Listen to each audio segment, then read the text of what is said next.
Marcelo Augusto Oliveira Chamusca nasceu no dia 7 de outubro de 1966, em Salvador, na Bahia. Tem uma carreira consolidada pelo futebol brasileiro, foi atleta profissional também, rodou aí várias equipes, inclusive já esteve em outros países. Ele que tem uma marca gigantesca, acesso em todas as divisões do Campeonato Brasileiro. Tem passagem por clubes como Sampaio Corrêa, Paysandu, Vitória, Botafogo, Náutico, Ceará, Fortaleza. Atualmente é técnico do Floresta. Nosso maestro de hoje é Marcelo Chamusca. Fala, campeão, satisfação te receber aqui no Maestros da Bola. Satisfação é toda nossa. Muito obrigado pelo convite, pela oportunidade. E vamos conversar sobre futebol. Show de bola. E comigo aqui, coloca nos créditos aí, tá? Músico e jornalista dos bons. Alisson Oliveira, fala, campeão. Fala, grande JP, um abraço, uma honra estar aqui com o Marcelo hoje, participando mais uma vez do Maestro da Bola. E eu acho que esse cara tem muita história para contar aí, né? Então, o podcast hoje vai estar bem animado. Show de bola. Então, bora começar? Vamos lá. Marcelo Vamos Chamusca. pra cima. Marcelo Chamusca, ele que é conhecido como um bom técnico, eu diria ótimo técnico, com a carreira já consolidada, mas chegou a ser jogador de futebol? Na verdade, eu comecei como atleta de futebol, né? Comecei a minha carreira, eu sempre falo isso para os atletas, eu pisei num campo de futebol com 13 anos e não saí mais, né? Olha só. E realmente uma paixão desde criança. Isso na Bahia? Na Bahia, quando eu me lembro da minha infância, quando eu entrava numa quadra ou em algum lugar para jogar futebol, que antigamente a gente jogava futebol em lugares variados, né? Eu morava na Barra, que é o circuito do carnaval hoje, mas é um bairro litorâneo de Salvador. E eu jogava bola na praia, jogava bola na escola, na quadra, jogava bola num campo de terra que tinha perto do meu condomínio, que hoje se tornou um shopping, que é chamado de Shopping Barra. Jogava bola no asfalto, no estacionamento do condomínio. Então a gente jogava bola em todos os lugares. E quando eu estava jogando bola, eu queria que aquele momento se eternizasse, porque era a coisa que eu mais gostava de fazer. E coloquei na minha cabeça que eu seria um atleta profissional. Deus me deu o talento de jogar futebol. E eu comecei jogando com 13 anos na divisão de base do Bahia. Aí me profissionalizei. Fui bicampeão jogando pelo Bahia profissional em 86 e 87. Olha só. Depois saí e comecei a rodar por clubes. Em 2003, essa história é interessante, porque o personagem é meio que daqui do estado, que é o professor Lula Pereira. Sim, Lulão. Eu trabalhei com Lula em 2003, tive esse prazer e oportunidade, grande profissional. E quando ele me perguntava qual foram os clubes que você jogou, eu começava a falar dos clubes, ele falava assim para mim: Chamusca, você não tem currículo, você tem atestado de sofrimento. Porque, de fato, o grande clube que eu joguei foi o Bahia. Joguei em clubes de menor investimento. Na Bahia, joguei no Galícia, joguei no Camaçari, joguei no Jiquié. Depois saí, joguei no 13 de Campina Grande, joguei no Olímpia de São Paulo, joguei no Colatina do Espírito Santo, que foi meu último clube. Com 27 anos, por causa de todas essas dificuldades, resolvi encerrar minha carreira e fiz minha transição para faculdade, fiz vestibular para educação física e acabei trabalhando iniciando meu processo de treinador, fazendo formação na base do Vitória. Essa é mais ou menos a minha história. Olha aí, já no Vitória. Já no Vitória. Então vamos lá, 2 perguntas em uma só. Por que treinador e como foi essa transição? Então, cara, como eu falei anteriormente, como eu gostava muito de futebol, teve 3 meses da minha vida que eu saí do futebol para trabalhar numa empresa que o ramo era limpeza e conservação de ambientes. Uhum. E aí eu passei no RH, fiz uma entrevista no RH e cheguei lá no RH, essa história é interessante.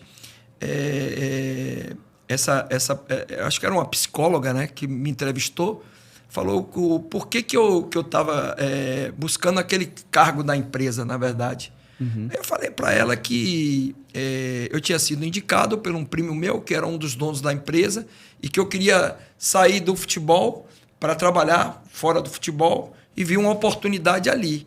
Aí ela fez algumas perguntas para mim e tal, perguntou se eu entendia alguma coisa de limpeza. Eu não entendi absolutamente nada. Eu não sabia determinar nada em relação a essa área de atividade. Só que nessas respostas, ela falou assim, você está capacitado para o cargo e você vai chefiar uma área que tem 130 funcionários, porque você tem uma boa capacidade de liderança. Aí, quando ela falou isso, me deu um alerta de que eu poderia depois fazer uma transição e essa transição seria dentro do próprio futebol. Resumindo, fiquei 3 meses na empresa, organizei uma área que era uma área meio complicada, eu consegui organizar, os funcionários tinham uma relação muito boa comigo no dia a dia e como a gente fala no futebol, os caras davam a vida por mim na empresa, eu ajudei muitos funcionários. E, inclusive, uma das coisas que eu estabeleci foi o racha dia de sábado. Peguei todos os funcionários, levei para o racha. E eu pagava cerveja no final do racha. Então, eu consegui mobilizar os funcionários para trabalharem por mim. E para a empresa. Só que, depois de 3 meses, eu não aguentei ficar fora do futebol e acabei retornando. E aí sim, eu joguei no Colatina, que foi meu último clube. E como a psicóloga tinha me passado esse dado que para mim foi interessante, eu resolvi fazer minha transição. Fiquei ali uns 2 meses no Vitória, fazendo como se fosse um estágio. E depois dos 2 meses, o coordenador técnico das categorias falou que eu estava preparado e eu assumi o Sub-17. E, para você ter uma ideia, trabalhei de 94, que foi meu primeiro ano como treinador, a 98, e fui tetracampeão. Ganhei os 4 anos de Campeonato Baiano da categoria. Ganhei, acho que, em divisão de base, eu ganhei mais de 17 títulos, entre títulos nacionais e internacionais. Então, assim começou a minha trajetória. Sensacional. Péricles, seu irmão já era técnico?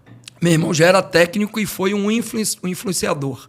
Ele me influenciou e meio que, rapaz, você tem capacidade, porque de vez em quando ele tinha algumas escolinhas e quando eu estava sem jogar, quando você joga em clube de baixo investimento, você não tem calendário, é igual agora, a atualidade. Antigamente era até pior.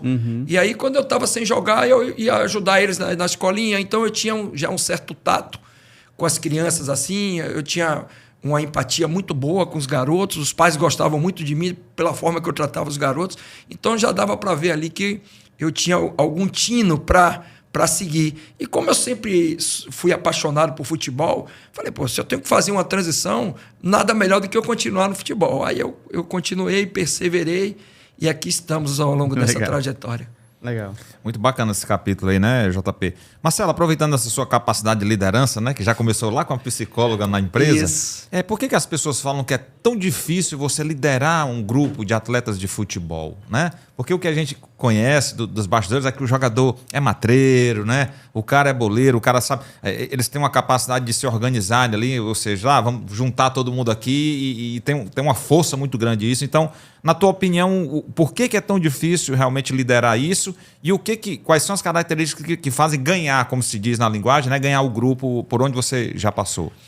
Então, uma coisa que eu acho que me ajudou muito, e isso até ficou para mim muito claro quando em 2004 eu fiz a minha transição de 2002, na verdade, eu fiz essa transição de treinador de sub-20 para auxiliar do profissional. E em 2004, meu irmão Péricles Chamusca me convidou para trabalhar com ele. Foi campeão da Copa do Brasil com o Santo André, ganhou do Flamengo no Maracanã e foi contratado pelo São Caetano e eu fui ser auxiliar de meu irmão. E nós ficamos 8 anos juntos nesse período. E por eu ter sido ex-jogador e ter vivenciado, eu faço a licença da CBF, fiz ali meus 2 anos de licença pró com o Tite, e ele fala uma frase muito interessante. É você conhecer o cheiro do vestiário, você ter o cheiro do vestiário. Legal. E esse cheiro do vestiário fez com que o meu casamento profissional com meu irmão fosse quase perfeito. Meu irmão era um cara que tinha uma capacidade de organização, de já mexer com o computador, já desde essa época, de análise também de jogo, de organização de treino muito boa. Eu tinha algumas virtudes também nessa área, mas eu tinha muitas virtudes em relação à gestão de pessoas, que eu acho que é o ponto crucial. Você saber gerir os jogadores dentro do vestiário, fazer com que os jogadores entendam qual é a causa que estão mobilizando e que está mobilizando eles ali dentro do vestiário, que você consiga, através da sua essência, transmitir isso para os jogadores, ter a sensibilidade, e eu uso uma frase que é muito interessante, assim, que fala que nós temos que tratar todos iguais, mas de forma diferente. Todo mundo tem que ser tratado da mesma forma, só que de forma diferente, porque as pessoas são diferentes. Talvez aí esteja, não seria o segredo, mas um aspecto muito importante na construção das relações. Primeiro, você entender e conhecer a história de cada pessoa, e isso eu faço com excelência. Eu conheço todos os meus jogadores, eu estudo o histórico deles e já chego com o histórico de cada um deles e procuro saber como é que foi o histórico familiar, como é que foi que aquele cara cresceu, por que que ele teve aquele comportamento. A gente tenta fazer mais ou menos um mapeamento para poder ter essa gestão justa, gestão sincera e uma gestão que você vai conseguir agregar todo mundo e mobilizar todo mundo, porque realmente não é fácil. É aquela história, né, que 11 jogam, no jogo em casa você tem 23, então você tem mais 12 que estão ali, né, e você tem uma parte dos jogadores que nem vão para o jogo. E todos eles têm que estar envolvidos com essa causa, que é você ganhar os 3 pontos, buscar os objetivos. Então, o trabalho do treinador é gerir todos esses jogadores, tratá-los igual, mas de forma diferente, e buscar, principalmente, eu uso muito essa terminologia, que é melhora de crescimento pessoal e profissional do atleta. E eu digo sempre a ele, se eu agregar 10% no período que eu estiver trabalhando com o atleta na sua vida, para mim, eu já estou muito satisfeito. E quando eu vejo alguns atletas que trabalharam comigo e tiveram um crescimento profissional e pessoal, e você conseguiu mudar a vida do cara e da família dele, de várias pessoas. Por exemplo, eu vou lhe dar alguns exemplos práticos assim, de jogadores que trabalharam comigo. Daniel Alves, eu conheci com 16, 17 anos. Foi meu atleta na base do Bahia, era meu lateral direito. Trabalhou 2 temporadas, quase 3 temporadas comigo. E depois eu fui ajudar a Daniel na construção da fundação que ele fez em Salvador.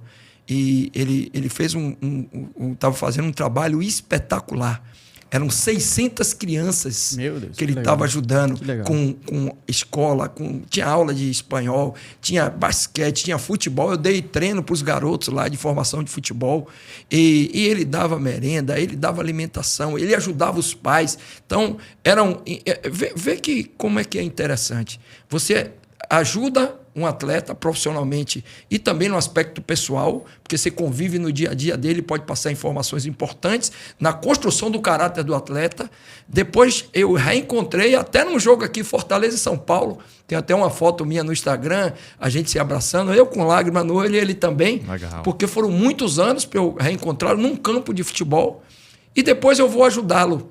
E aí eu vejo que tudo que eu fiz para ajudá-lo, eu não ajudei só a Daniel Alves, eu estou ajudando as 600 crianças que estão... Né, famílias, né? Exatamente. 600 famílias, né? Exatamente. Então, eu acho, eu penso que a minha missão, enquanto ser humano, não é só treinar os jogadores e ganhar os jogos, é também contribuir nessa questão social num país onde a gente tem muitas dificuldades sociais. Então, resumindo, eu acho que a gestão do vestiário... Eu dou curso na CBF para os treinadores de licença A, desde 2021. Todos os anos eles me convidam. E uma das coisas que eu falo para os treinadores... Esses dias até eu fiz um teste com eles. Eu fiz uma atividade que eles tinham que construir um treinamento, que a construção era a seguinte. Eu estava falando sobre a organização defensiva. Como é que a gente vai marcar. Eles tinham que fazer um treinamento com aquecimento, a primeira parte e a parte principal. Em ordem progressiva de treinamento, com a ideia de organização defensiva.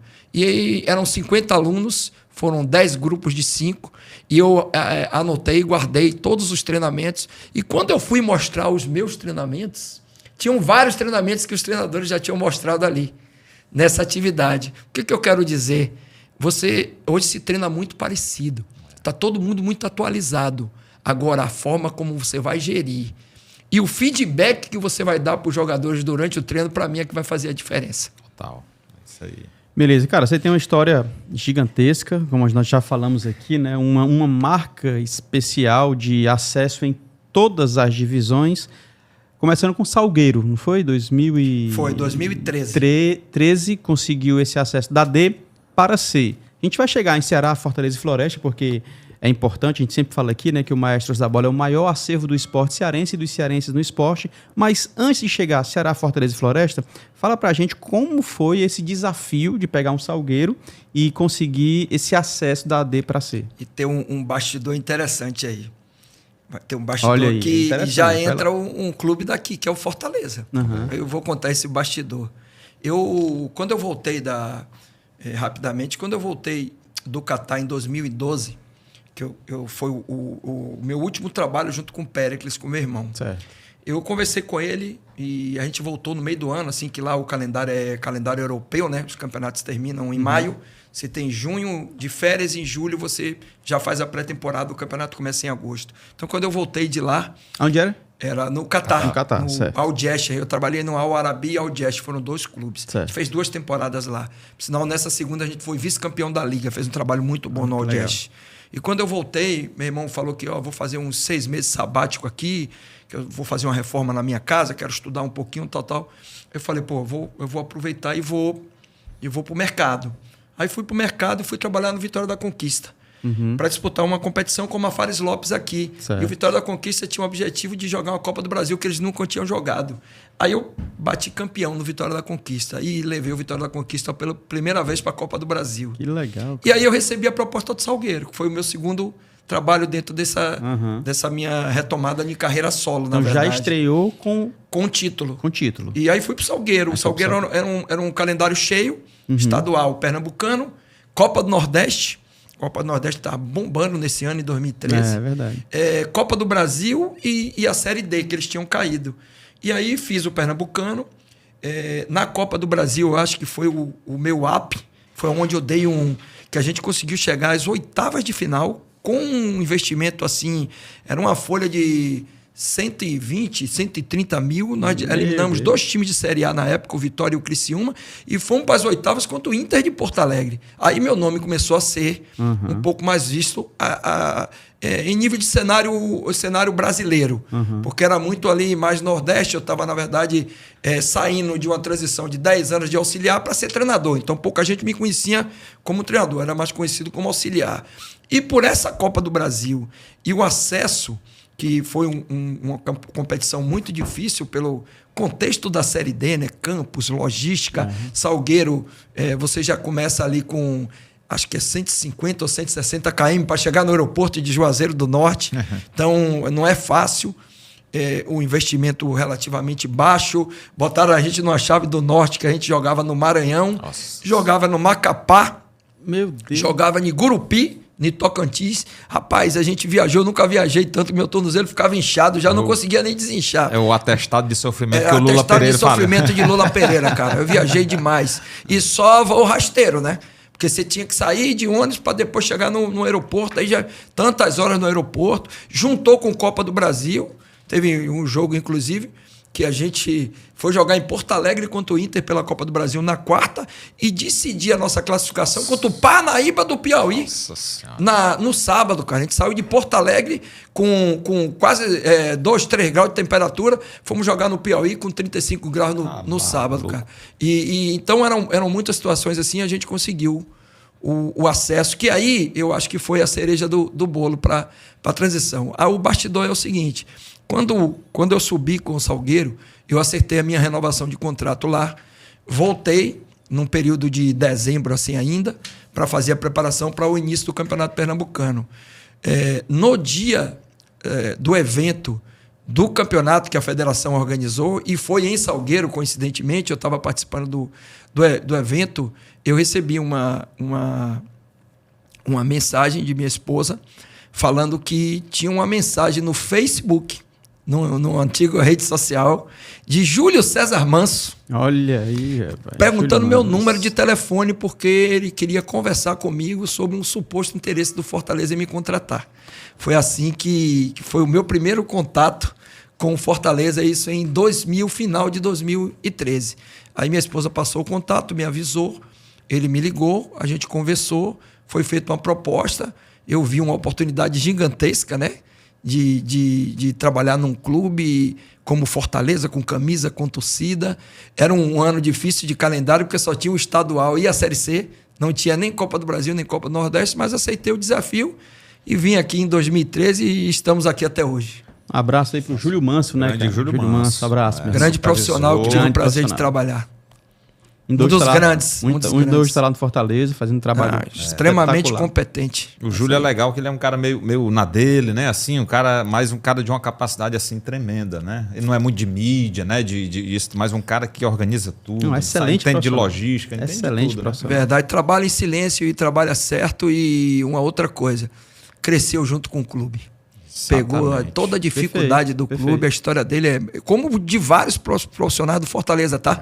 Que eu encontrei agora no jogo, fiquei até emocionado, encontrei todo mundo lá no jogo. Quem Os fala mesmos muito- caras que trabalharam comigo ali no início, no final de Quem 2013. fala muito isso é o Alex Santiago, né? Ele, inclusive, um dos que ele cita é o Boeck, né? O Boeck também esteve em momentos ruins do Fortaleza e veio também nessa crescente. Ele fala muito isso, cita muito o Boeck. É, Agora, e os tem um funcionários, né? bastidor do Boeck também, tá? Manda. As resenhas Aí são vocês ótimas. gostam, né, do bastidor. As resenhas são as melhores Eu histórias. encontrei Boeck também, dei um abraço nele. Vocês devem lembrar, quando eu retornei em 2021 para Fortaleza, Boeck estava em final de contrato. E eu pedi a renovação do contrato de Boeck. Olha aí, cara. Olha só, cara. 21. E ajudei, não só pedi, como ajudei com o Marcelo Praz na renovação. E até aconselhei também ele. E até ele me falou um dia desse, muito bom conselho você me deu, professor. São os anjos, né, cara? Às Exato, vezes Deus legal. coloca a gente coloca como no caminho anjo, né? das pessoas, às vezes. Verdade, verdade. Foi um período curto que eu fiquei ali, mas pude ajudar. Aí encontrei Tinga foi no vestiário, levou uma camisa para mim. Você fica muito... É muito bacana, né? Sem dúvida. Você reencontrar as pessoas e ver o crescimento dos Cara, profissionais. a gente vai seguir aqui, mas vamos lá. Que jogo, né, cara, do Floresta? Que jogo interessante esse contra o Fortaleza. Foi um jogo muito bom. Falei para os jogadores Interessantíssimo ontem jogo. Foi que bacana mesmo. eu até, depois do jogo, dando entrevista, eu estava muito triste pelo resultado, mas estava muito feliz, até contraditório, pelo comportamento do time. O resultado e a maneira como foi também, né? Exatamente. Porque infelizmente houve O gol foi irregular. Foi irregular, né? Foi irregular. Uma falha Que da acontece, arbitragem. né? Sim. É. Eu já ganhei jogos também com gol irregular. Não vou chegar aqui e falar que isso... Muito legal. O professor falou bem, não é uma desonestidade, mas Não. uma falha. Foi uma falha, foi uma né? falha. Foi uma Sim. falha. Que, inclusive, na hora do jogo, eu questionei o assistente, o Bandeira, e ele disse, professor, ele estava inteiro no lance. Não era um lance meu, mas eu falei, você podia ajudar ele, que o gol foi irregular, vocês vão ver isso depois, na hora do jogo. Ele falou, não, o lance era do árbitro, e realmente ele estava no lance e marcou com convicção o gol. Aí, a partir daí, a gente não tem muito mais o que fazer, o que a gente tentou fazer, na verdade. E a estratégia era clara, era se defender, saber sofrer, né? E poder fazer as transições, os contra-ataques, e como a gente conseguiu construir com o Vitinho o lance que originou a expulsão. Era essa a ideia. E a partir do momento que a gente ficou com um jogador a mais, aí a gente teve que propor um pouco mais o jogo. O Fortaleza praticamente desceu, né? Baixou, ficou esperando. Aí o Fortaleza passou a jogar em transição, que só acabou acontecendo já nos minutos finais, porque a gente foi meio que ali para cima no desespero e deu ao Fortaleza algum espaço para eles fazerem alguns contra-ataques ali. Mas, no geral, ontem eu apresentei os números até do jogo para os jogadores, apresentei o vídeo de pós-jogo. Foi muito bom o que a gente apresentou no jogo. Muito interessante. E a gente fez análise no programa. a gente está ainda num processo de construção, Sim, né, de sim, equipe. sim. Então, acho que o rendimento, a mobilização, a forma como eles encararam. E você, em um jogo contra um time com investimento de Libertadores, que a gente não está falando de investimento só de Série A, Perfeito. de Libertadores, colocar os caras na corda ali atrás, fazer com que os caras façam cera durante o jogo para acabar o jogo 1-0, isso é um dado muito positivo para a nossa sequência na competição. É verdade. O Guarani, em 2016, teve o acesso da C para B. Foi isso, 2016? Exatamente, Foi, 2016. Guarani. Depois de 2 insucessos com Fortaleza. 14 e 15, que ninguém sabe explicar. Exatamente. Porque a gente sempre era o melhor na fase classificatória. Chegava e quando entrava no mata-mata, mata-mata. criava-se uma ansiedade absurda. O time de jogava todos, até bem, mas... De todos. O time às vezes até jogava bem. No primeiro ano, eu acho que a lesão de Edinho influenciou muito no rendimento da equipe. As pessoas falam, mas puxa, música, um jogador sai, muda tanto assim? Muda. Muda. Muda, cara, é impressionante. essa capacidade do futebol que o futebol tem, de às vezes você não encontrar um substituto que é com a mesma característica. E não é só tática, técnica, às vezes é emocional. Exatamente. Edinho era o líder, tinha 10 assistências no ano, cara. Desestabiliza o grupo todo, né? Exato, cara. E Edinho era importante para Marcelinho Paraíba, era importante para Robert, para Valdes. Para o time ele era muito importante, porque ele era o cara que pifava, que botava os caras na cara do gol, sem contar com a capacidade de velocidade de transição que ele tinha. E aquele time ali de 2014 foi um time que em 50 jogos perdeu 3 jogos, cara. Era uma estatística... E contra o Macaé, que classificou meio que assim, já no meio que não ia classificar e classificou, então a gente tinha tudo. E com o Brasil de Pelotas também. Aí, em 16, eu fui para o Guarani, encontrei um contexto totalmente diferente. Tive um mês para montar e treinar e entrar na Série C. E não era um time tão vistoso, que fazia muitos gols, mas era um time pragmático e taticamente... Na construção, a gente foi muito assim, muito inteligente, a gente teve muita sabedoria. O que eu fiz? Eu contratei muitos jogadores de clubes, de setores casados. Vou dar um exemplo. Eu fui ver um jogo, eu ia ver o jogo, vi um jogador e contratava o jogador. Eu fiquei um mês em São Paulo fazendo isso. Aí fui assistir Mirassol e... Rapaz, uma cidade que fica ao lado de Campinas ali. Eu esqueci agora. Aí fui ver esse jogo. Aí no Mirassol eu vi 3 jogadores, sendo os 2 zagueiros, Ferreira e Leandro Amaro. Aí contratei a dupla de zaga já pronta e trouxe. E vi Renatinho, meia que jogava de 10 e jogava pelo lado. Aí trouxe Renatinho. Aí fui assistir Batatais e Bragantino, lá em Bragança Paulista. Aí vi o ataque do Batatais, era Eliandro e David. Aí eu contratei os 2, um 9 e um 11. Aí fui assim, aí fui ver o jogo do Ituano, já conheci Edinho, levei Edinho. Aí peguei Auremino Sampaio, que foi campeão comigo aqui no Fortaleza. Aí peguei Alex Santana, que está no Corinthians hoje, que era a base do Inter, e os caras estavam emprestando ali. Mantive Fumagalli, e fui encaixando as peças, e em um mês a gente treinando, e esse encaixe acabou dando certo. Vestiário muito forte, os caras muito mobilizados. Eu me lembro que no Guarani, os jogadores faziam o aniversário dos filhos, o time todo ia para o aniversário. Isso, para mim, era uma coisa muito positiva, cara. E teve um atleta nosso, isso começou assim, com uma coisa meio involuntária. Um atacante nosso, Pipico, do Santa Cruz. Pipico subiu, foi um dos jogadores que eu contratei. Pipico jogava, em vez de jogar de 9 comigo, jogava mais pelo lado esquerdo, assim, fazendo beirada. E era aniversário da filha de Pipico. Pipico estava preocupado, que ele convidou todo mundo, e ele era do Rio. E os amigos e as pessoas que ele tinha ali, eu sempre falo isso no clube de futebol, a nossa família e as pessoas de dentro do clube. Porque é ali que a gente vive o tempo maior. E na maioria das vezes a gente vai para os clubes sem família. A família não vai junto com a gente, né? Então, de fato, a nossa família são as pessoas do clube. E aí, eu reuni os jogadores, sem Pipico saber, e falei para eles isso. A família de Pipico somos nós, e todos os jogadores foram. E a partir daí eu falei, esse time vai subir. Legal, cara. E ainda faltavam muitos jogos, mas você vê que como é que é o comportamento e as interações dentro e fora do campo. E o nível de cobrança de vestiário era muito forte também. Tinha hora que eu tinha até que segurar alguns caras lá, que os caras eram muito competitivos. Mas isso faz um time vencedor. A propósito, para onde Chamusca ia, levava o Auremi. Dessa vez não veio para o Floresta. Eu tentei. Eu sabia.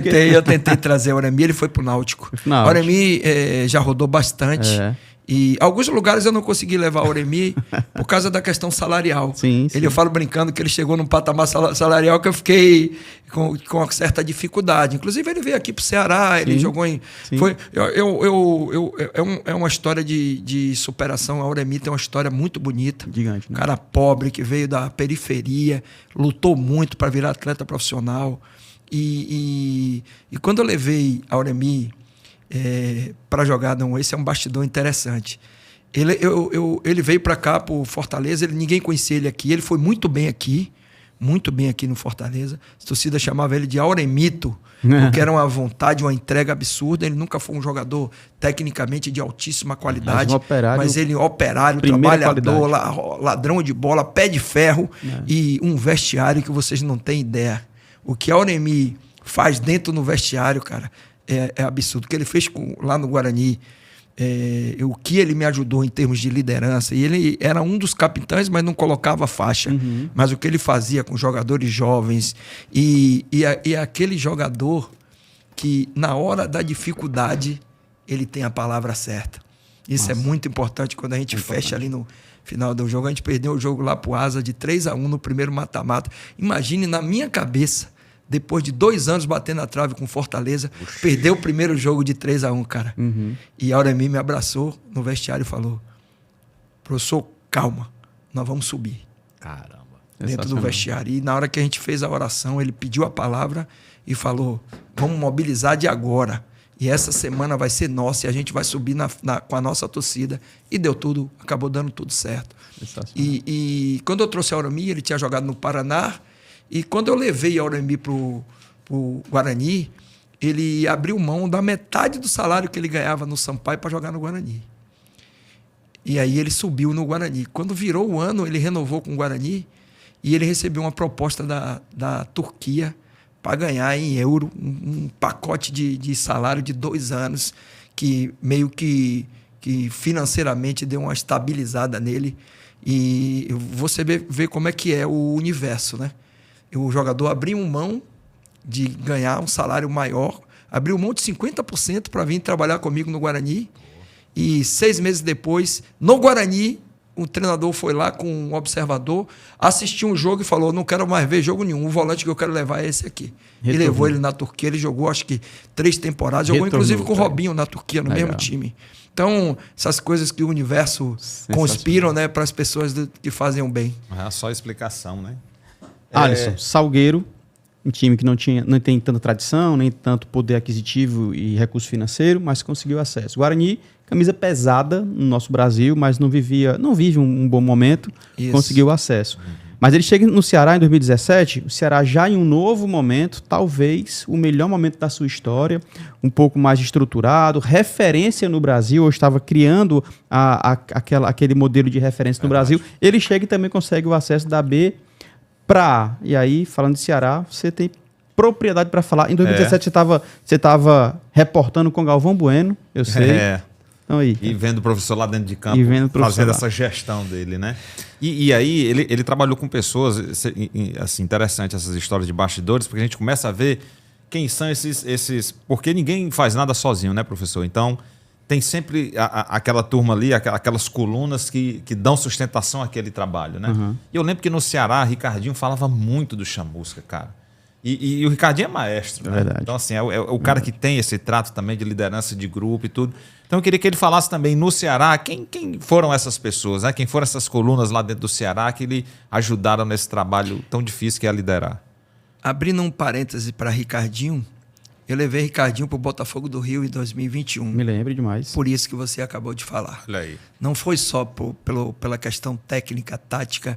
Ricardinho foi um dos jogadores que eu trabalhei com mais inteligência tática de jogo. Absurdo. O encaixe nos espaços, a leitura de jogo, o quanto na organização defensiva. Ele era um 10, mas eu chamava ele de como eu chamo, de 8,5. Legal. É um 8 que pode se transformar num 10 com inteligência tática em todas as fases do jogo.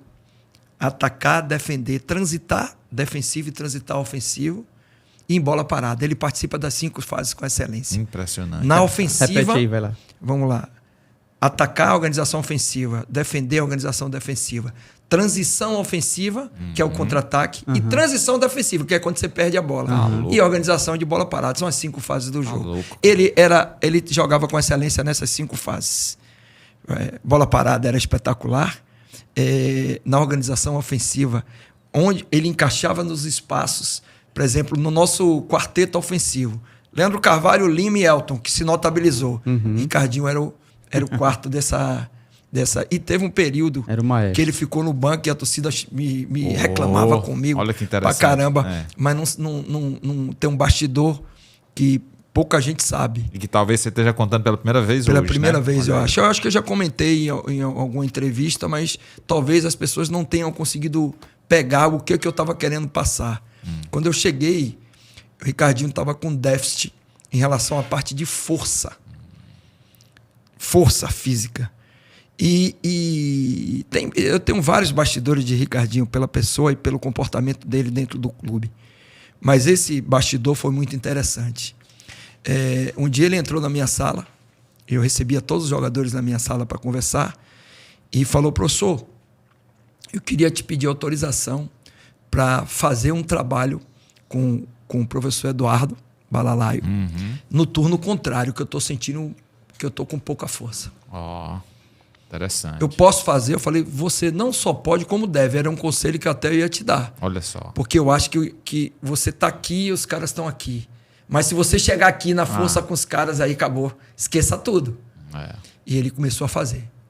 Ia no turno contrário, começou a fazer treino de força, e começou a igualar. Aí um jogo contra o Brasil de Pelotas, a gente estava perdendo de 1-0. A torcida estava tensa, nervosa. Eu fui para o intervalo. No intervalo eu fiz 2 substituições. Uma delas foi Ricardinho. Ricardinho entrou, deu uma assistência e fez um gol. Nossa. Que ele chuta, a bola bate no zagueiro e encobre o goleiro. A partir daí, esse quarteto começou a ser construído. O Elton, que começou a fazer gol em todos os jogos, que tinha Arthur Cabral e Magno Alves ali, eram 3 novos de excelência, e Leandro Carvalho aberto na direita, e Lima fazendo de fora para dentro, né?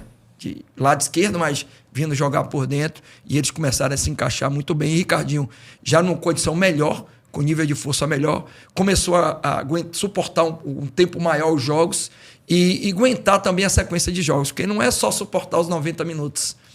É você conseguir se recuperar para 3, 4 dias depois, você ir para Lucas do Rio Verde, você ir para Maceió, você ir para Pelotas, que a Série B é assim, né? Jogar. E Ricardinho, depois desse trabalho que ele fez aí, complementar, ele evoluiu muito e dentro do vestiário foi um cara, assim, que contribuiu demais. Aí os pilares. A gente tinha muitas lideranças bem positivas ali. E tinha os caras que não lideravam, mas que eram extremamente divertidos.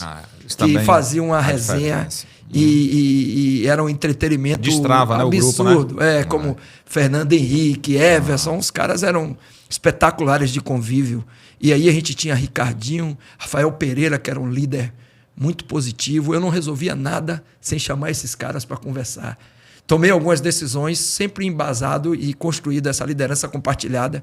Rafael Pereira, Luiz Otávio, Pedro Ken, Richardson, Ricardinho, cara. Esses caras aí eram, na verdade, aqueles caras. E o Everson, que estava sempre envolvido no processo ali, mas era um outro tipo de liderança, mas que também contribuía bastante. Mas esses 5 aqui que eu citei, esses caras, eles de fato...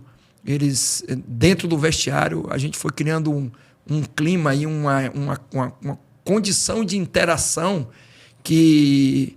Um dia eu entrei na academia para fazer uma bicicleta, alguma coisa depois do treino, encontrei com o Fernando Henrique, goleiro, e ele falou assim, que eu tenho um costume de me referir aos professores como coach, né? Aí os jogadores acabam, coach Chamusca, fica me chamando de coach também.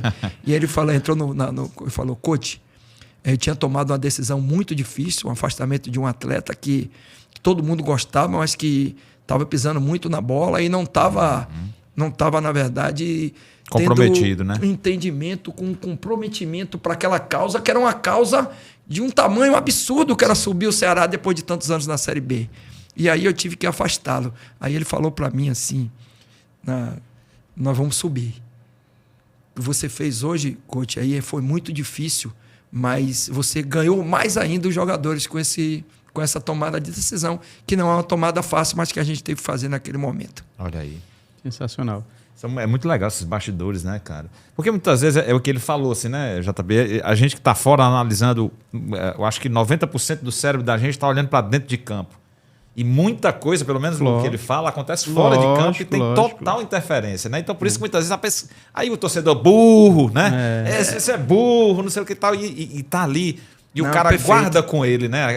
Aquela coisa ali. Eu acho isso fantástico. Cara, essa perfeito, coisa da gestão, perfeito. Né? A gente teve um outro bastidor que foi muito bacana no Ceará, que me marcou muito e marcou todos os jogadores. A gente ajudou o Gabrielzinho, que é Hoje eu acho que ele já é adolescente, mas naquela época ele ainda era uma criança, precisava fazer uma cirurgia E a mãe dele foi com ele lá, ele é Ceará, vai para os jogos, veste a camisa.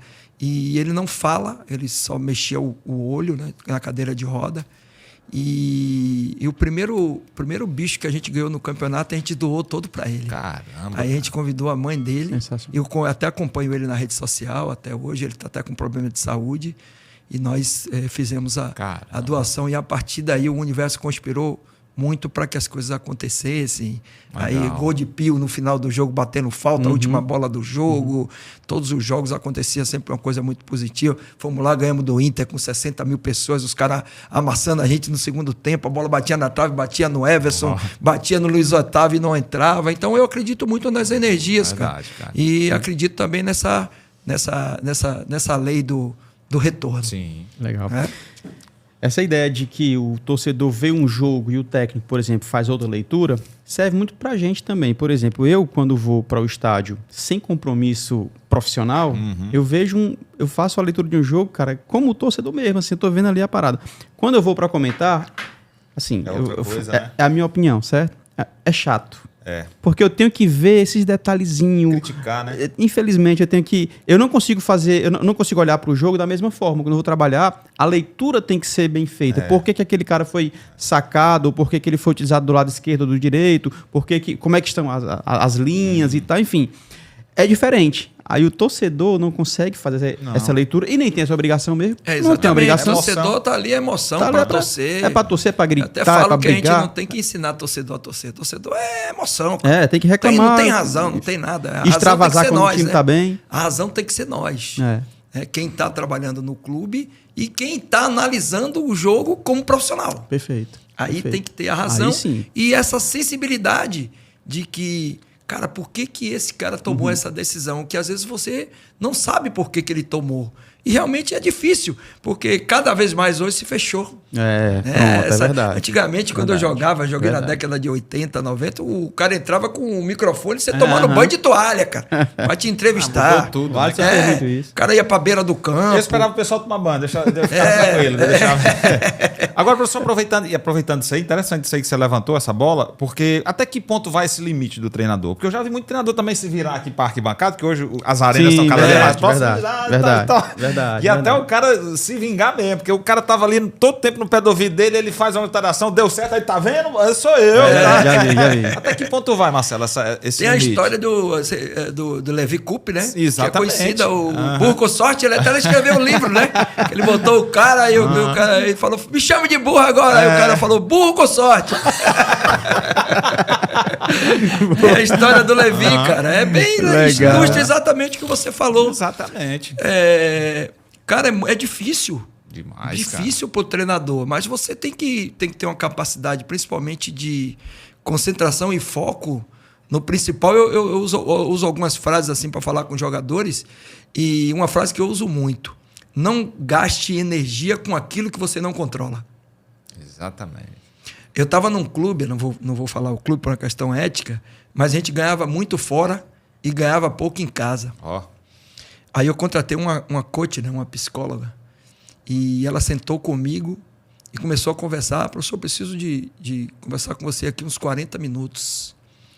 E o que é a conclusão que ela chegou depois que ela teve a reunião com os jogadores e conversou comigo?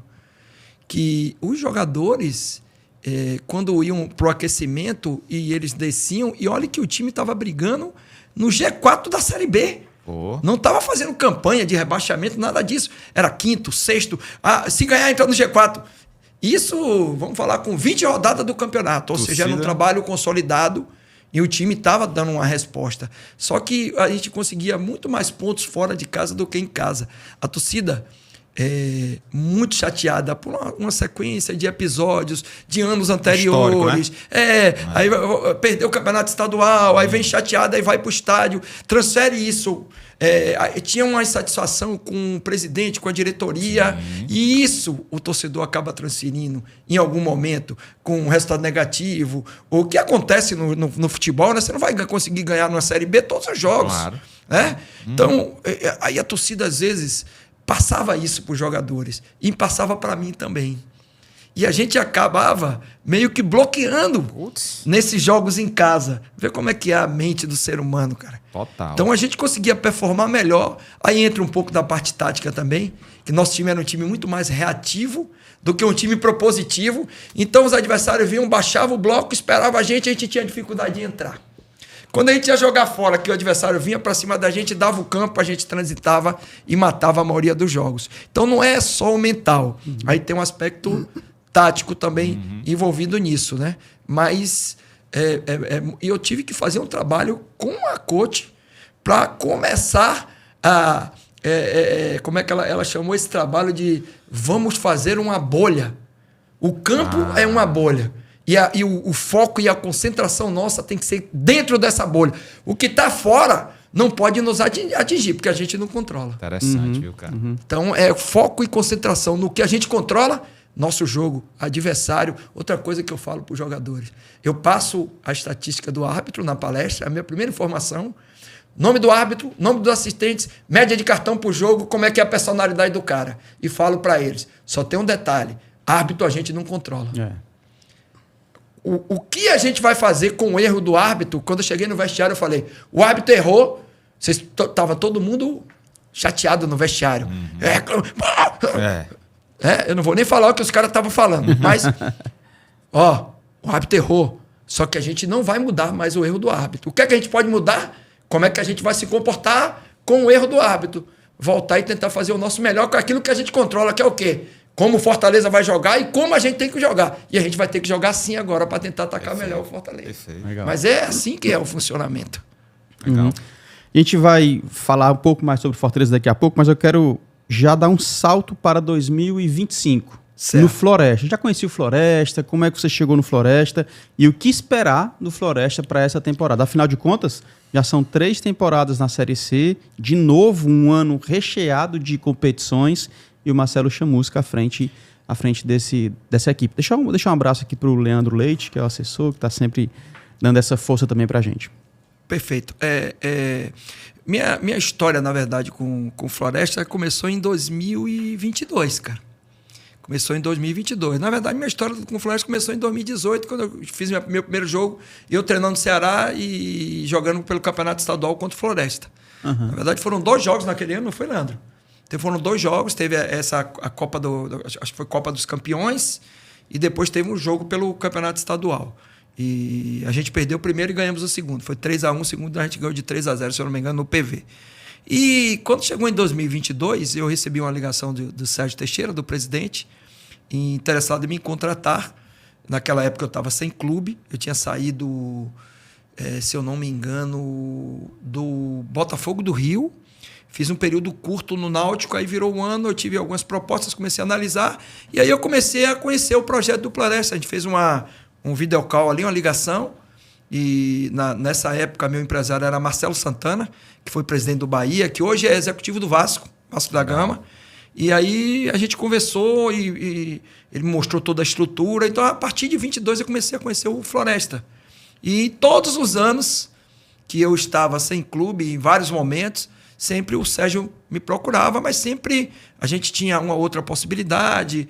Eu estava assim, teve um momento que eu estava visualizando muito trabalhar no exterior. Eu queria voltar, eu trabalhei praticamente, foram 6 anos no exterior, 7 anos, então eu queria voltar.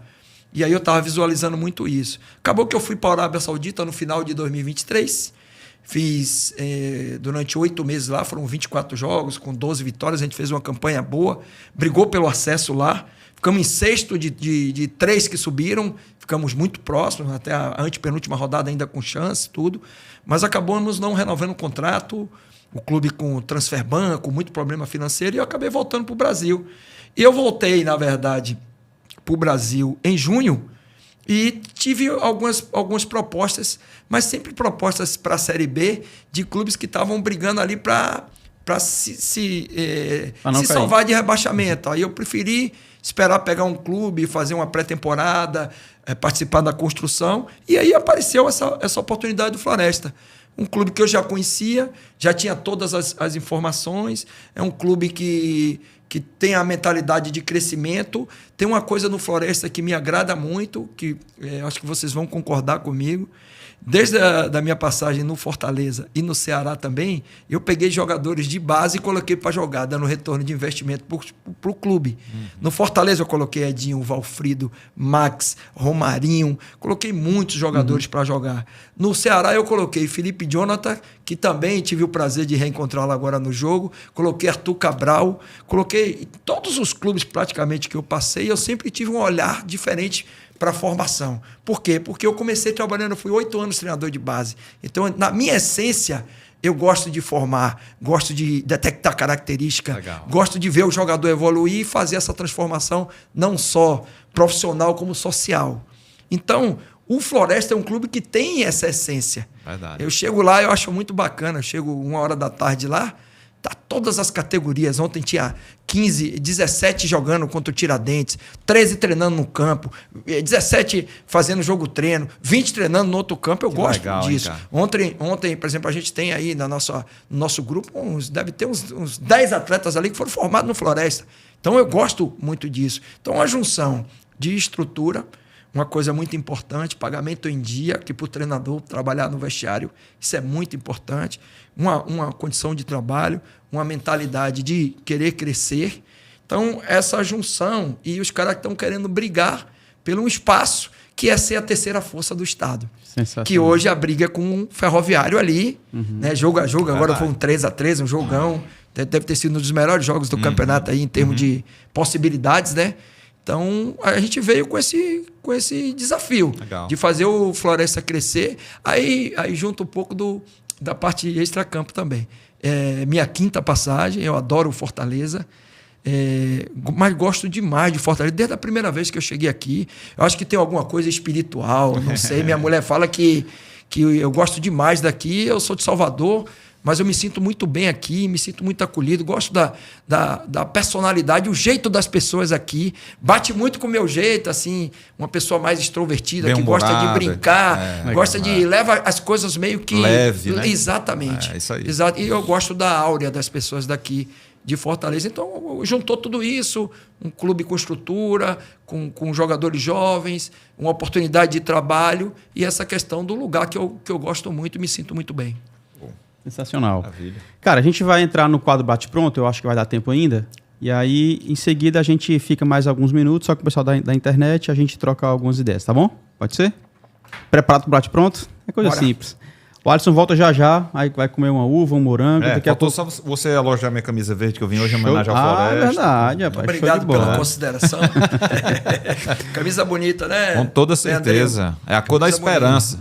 Eu vou até ver se eu adquiro uma camisa dessa para dar umas entrevistas. Tá vendo aí? Legal. Tá vendo aí como, gostei.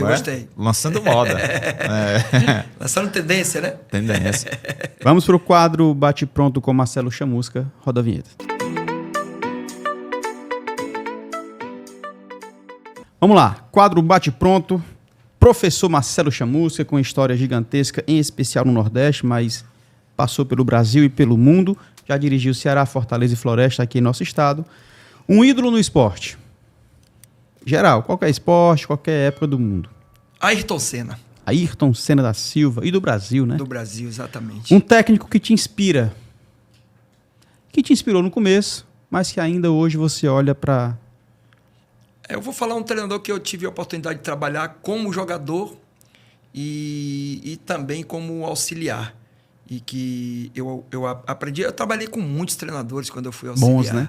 Mas esse aí, ele tinha uma capacidade de gestão e de leitura também que eu achava impressionante. Evaristo de Macedo. Sensacional. Baita jogador. Isso. História como atleta gigantesca e também diferenciado como técnico, né? Agora eu queria ressaltar um outro profissional que não está entre nós mais e que foi muito importante também na minha construção de carreira. Eu não trabalhei muito tempo com ele, mas aprendi muito, que foi Vadão. Eu fui auxiliar de Vadão no Bahia e essa que Alisson falou aí de gestão de vestiário, ele geria com muita excelência. Foi uma das coisas que eu aprendi quando eu era auxiliar. Um jogo memorável, um jogo marcante na tua carreira. Eu sei que tem vários, óbvio, mas dá para escolher um?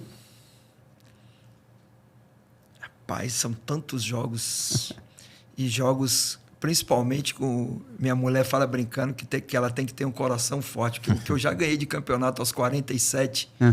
Em vários clubes eu ganhei campeonato aos 47, final de jogo, e ganhei no Cuiabá, ganhei no Fortaleza, ganhei no Paysandu, na base do Vitória, na base do Bahia, com 2 jogadores expulsos. Mas é uma pergunta muito difícil, cara. Até porque se eu falar um jogo, a torcida vai... Pois metade da população então aqui escolhe vai dois. Ficar chateada com... Então escolhe 2, vai. Com o Chamusca. Tem esse detalhe também, né? Vamos fazer assim. Jogos que foram marcantes para mim. Eu vou falar um jogo que não tem... Eu não era nem treinador, cara. Eu era auxiliar. Legal. Mas foi um jogo muito importante por vários fatores, assim, que foi um jogo quando eu trabalhava no Oita Trinita, do Japão. Foi uma final de uma Copa que eles chamam de Copa Nabisco, que é como se fosse uma Copa do Brasil aqui. E a gente estava com um clube de um investimento muito pequeno, que era o Oita. Era um clube que, dos 18 clubes, a gente devia ser o 17º ou o 18º, que jogava a Primeira Liga. E nós ganhamos por Shimizu 2-0 e conquistamos o título inédito, que eles não tinham ganho um título nacional na história do clube. E esse título foi muito importante, até na nossa consolidação de trabalho lá. Eu fiquei 4 anos lá no Japão. Esse foi um jogo que me marcou muito pela importância do jogo. No Estádio Nacional de Tóquio, tinha 60 mil pessoas no estádio. Um jogão, assim. A gente ganhou de 2-0. Foi um trabalho que a gente construiu, assim, com muitas dificuldades pelo investimento do clube, que ficou muito marcado. E 2 jogos que foram muito importantes para mim. A final do estadual de 2018, do Ceará com o Fortaleza. Foi um jogo que, inclusive, até a gente estava comentando aqui, que eu tive um piripaque. Tive um probleminha ali durante o jogo, mas nós ganhamos de 2-1. E acabamos ganhando os 2 jogos do campeonato ali. Era o centenário de Fortaleza, tinha muita pressão para conquistar aquele título. E esse gol inesquecível que foi o gol do Cassiano. Verdade. Que aí eu não poderia deixar de citar pela importância também, que era o penta do Ceará. E o Fortaleza, torcedor naquele sofrimento. E a gente conseguiu, naquele momento, proporcionar alegria e acabou ficando marcado na história do clube. Legal. Para finalizar, um sonho. Era só um, eu falei 3, mas tá ótimo. Tá valendo. Tá ótimo. Um sonho, cara. Sei que ainda sonha, óbvio, né? Tá no auge da sua carreira como técnico. Ainda sonha, e qual sonho? Meu sonho é me estabelecer como treinador na Série A do Campeonato Brasileiro.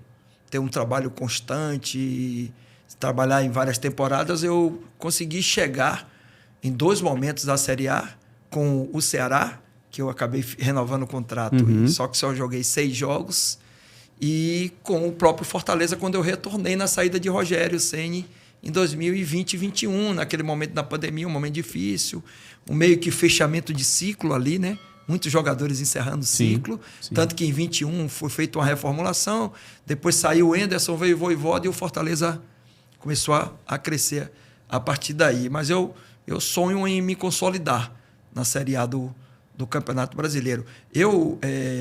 Esse é um bastidor também interessante. Até quando eu vou no curso de treinador, eu falo isso para os treinadores.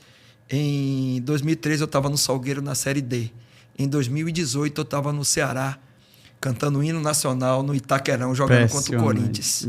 E aí passou um filme que em 6 anos eu consegui fazer uma trajetória muito bacana, com crescimento consistente, com aprendizado, com atualização, com entrega, com uma série de dificuldades, mas sempre crescendo e crescendo de forma consistente. Então isso é muito bacana para o profissional. Show de bola. Será realizado se Deus quiser. Amém. Acréscimos com Marcelo Chamusca. A gente vai ficar aqui alguns minutinhos, só para a gente finalizar e também apresentar uma turma que está com a gente. Já deixo um abraço especial para a rapaziada da Autoescola Gênesis. São 11 filiais espalhadas no estado, tá? Também Machado Motos, grande Major Machado, um abraço forte para você e obrigado por todo o apoio. Também a turma aqui da Pro Produções, na pessoa do Dr. Júnior Pedrosa, inclusive preparou um banquete aqui para a gente, organizou esse estúdio.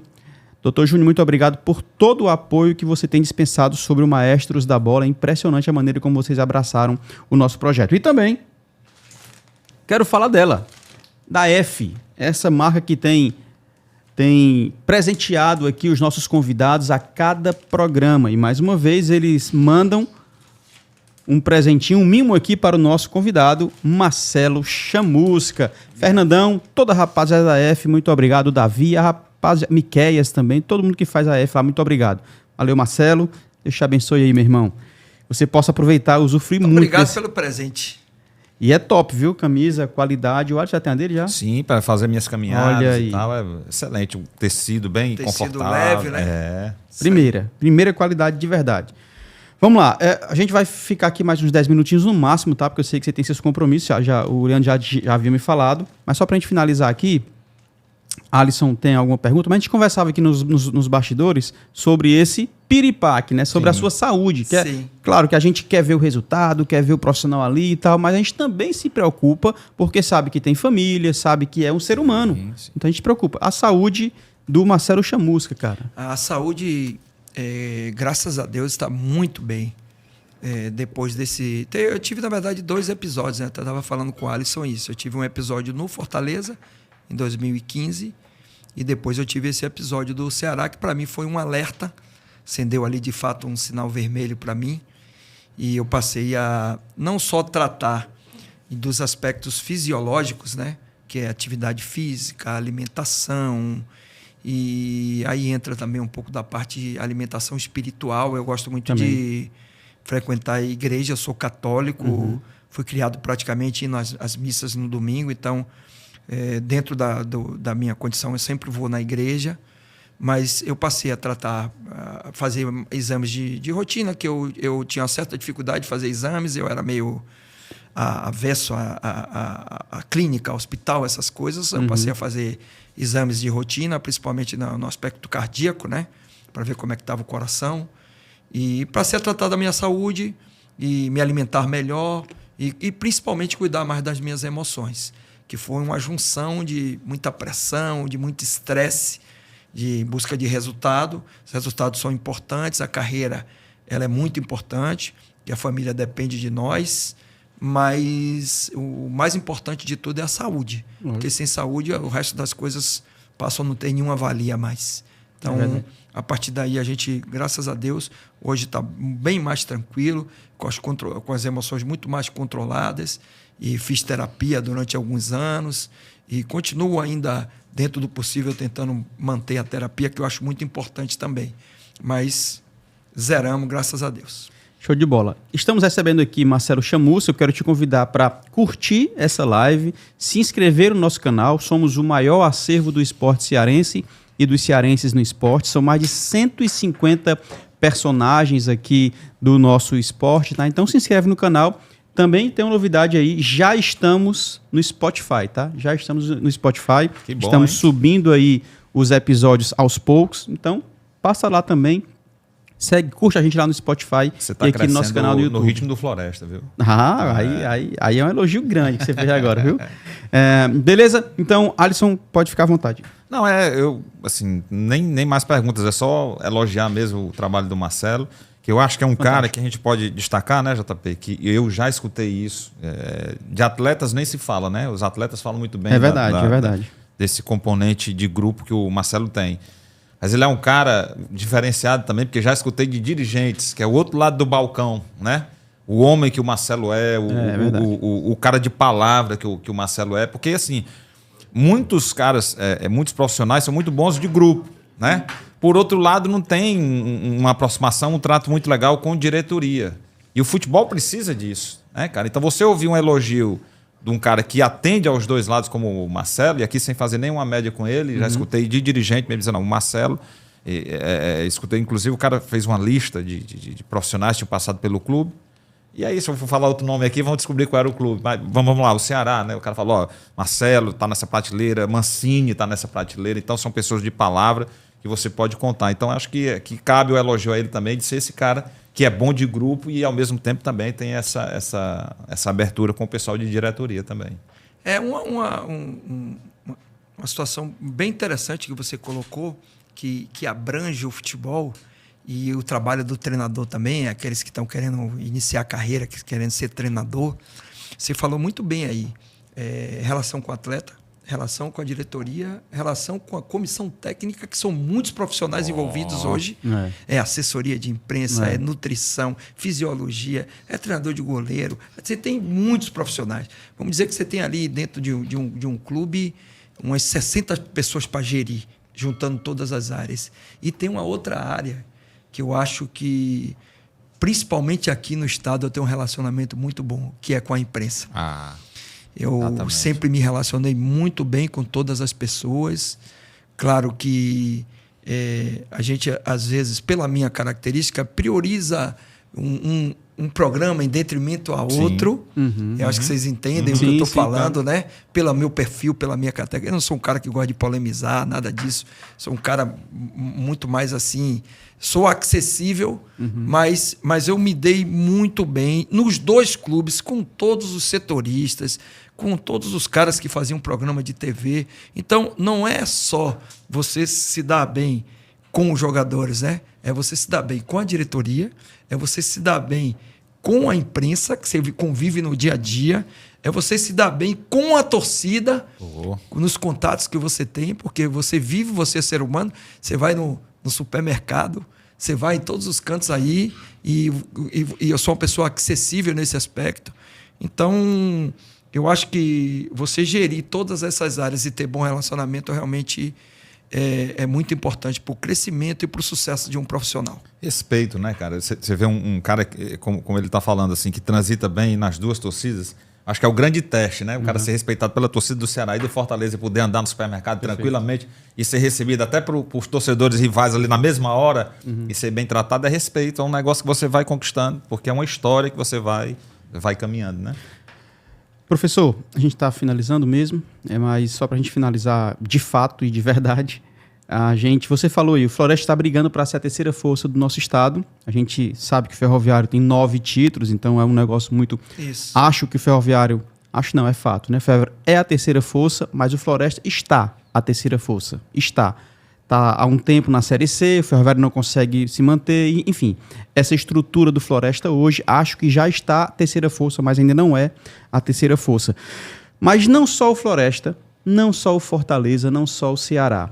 O futebol cearense tem se destacado a nível nacional. Como é que você visualiza hoje o futebol cearense e como é que o que é que você escuta do Brasil quando se refere ao nosso futebol? Bom, essa pergunta para mim é muito fácil de responder, porque eu cheguei aqui e no final de 2013 Perfeito. E era um cenário totalmente diferente da realidade de hoje. Então, um crescimento assim absurdo em relação à visibilidade, em relação à respeitabilidade dos clubes com os clubes aqui do estado, principalmente os dois clubes que puxam, que é o Ceará e o Fortaleza.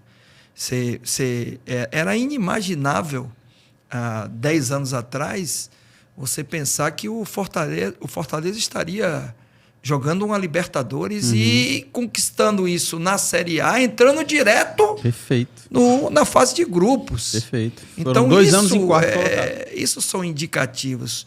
O acesso do Ceará em 2017, você falou bem, e conseguiu se sustentar até 2022, né? Foram 5 anos na Série A e também jogando no nível muito bom. Aí teve esse percalço, mas está também numa retomada de crescimento para poder buscar competições, talvez uma Sul-Americana já nesse ano, e aí talvez pensar depois hoje com essa questão do crescimento das SAFs, o futebol se nivelou muito, né? E equilibrou demais as forças. Verdade. Mas eu vejo... E foi um dos motivos também de eu ter retornado para o estado, foi analisando esse crescimento aqui do estado e essa visibilidade pelo crescimento dessas duas equipes, principalmente o Fortaleza, pelo que o Fortaleza veio fazendo nesses últimos anos, pelo que o Fortaleza fez no Campeonato Brasileiro do ano passado. Isso chamou muita atenção e tenho a certeza que hoje, por exemplo, eu vou lhe dar alguns exemplos assim. A gente assistia os programas nos canais de TV que falam sobre futebol. Você via os caras falarem de Corinthians, São Paulo, Palmeiras, Santos, Flamengo, Fluminense, Vasco, os clubes considerados de maior investimento do sul-sudeste do Brasil, Inter, Grêmio, principalmente os clubes do Sudeste ali. E os caras praticamente não falavam dos clubes nordestinos. Hoje os caras abrem e botam o escudo do Fortaleza, abrem e botam o escudo do Ceará, abrem e botam o escudo do Bahia para falar do Grupo City, do Bahia, o que o Bahia fez. Então, para um nordestino, eu sou nordestino, e para um cara que vivenciou isso aqui no futebol cearense, é extremamente gratificante. Por quê? Porque diríamos que eu deixei algum legado nesses clubes quando passei e participei diretamente do crescimento desses clubes. Então, para mim, é motivo de muito orgulho. Sensacional. Meu parceiro, vamos embora. Vamos O homem tá com fome já. Foi. Só não comeu o meu croissant aqui, mas tem fruta, fica à vontade. O podcast Parceirão. foi tão bom hoje que dá vontade de você assistir 4, 5 vezes, né? É verdade. Chegar em casa, né? Muito legal, essas histórias aí. Obrigado, Alisson, mais Eu uma que vez. agradeço a você e tamo junto sempre. E sucesso, viu, campeão? Tamo juntos. Quando eu ligar... Não precisa nem ligar, só manda uma mensagem. Show. Tamo junto. Valeu, Guerreiro, Marcelo. bom demais. Abraço, muito bom. cara. Obrigado pelo convite. Leandro, eu vou chamar de Léo porque é mais fácil. Porque do Ferroviário é Lenils. Do Tirol é Léo Capibaribe. Do Floresta é Leandro. Chama o Léo todos três, deve dar certo. É verdade. Fica mais fácil. Valeu, rapaziada, muito obrigado. Edson Cunha, na técnica, muito obrigado. E o Adriano Tricolor também tá com a gente, muito obrigado. Inclusive, foi pro jogo ontem? Não, foi fora, né? Foi fora. Dormiu tarde? Um abraço, eu me despeço por aqui. Se inscreve no canal e curte essa live também. Espalha para todo mundo. Estamos no Spotify e também no nosso canal do YouTube e no Instagram, tá bom? Eu me despeço por aqui. Fique você e toda a sua família na paz de Cristo. E lembre-se, seja memorável sempre. Valeu e tchau. Obrigado por assistir mais esse episódio. Se inscreve no nosso canal e compartilhe com as pessoas para a gente ser alcançados por mais maestros, assim como você.